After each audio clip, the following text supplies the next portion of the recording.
చేసి పిల్లల్ని బాగా చదివించి ఇప్పుడు వాళ్ళు ఏకంగా ఉద్యోగాలు లేని పరిస్థితి ఉంది. ప్రతి ఇంట్లో ఒక నిరుద్యోగుడు ఉన్నారు. బాబు గారు ముఖ్యమంత్రిగా ఉన్నప్పుడు పెద్ద ఎత్తున ఆంధ్ర రాష్ట్రానికి పెట్టుబడులు తీసుకొచ్చి నిరుద్యోగ యువకులకు ఉద్యోగాలు కల్పించినాం. కానీ ఈ ప్రభుత్వం అధికారంలోకి రాకుండా వచ్చే ముందల ఏకంగా ప్రభుత్వం జాబ్ క్యాలెండర్ విడుదల చేస్తుంది, ప్రభుత్వ ఉద్యోగాలు కల్పిస్తానని మాయ మాటలు చెప్పి ఇప్పుడు తప్పించుకుంటున్నారు.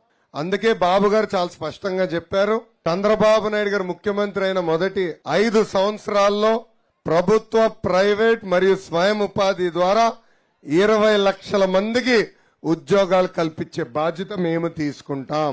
ఈ లోపల అంటే ఉద్యోగాలు ఒకవేళ ఒక సంవత్సరం అటు ఇటు లేట్ వచ్చేదానికి ఆలస్యమైనా ప్రతి నెల యువగల మన పేరుతో 3,000 రూపాయలు నిరుద్యోగ భృతి ప్రతి నిరుద్యోగ యువకులు కూడా అందజేసే బాధ్యత మేము తీసుకుంటాం.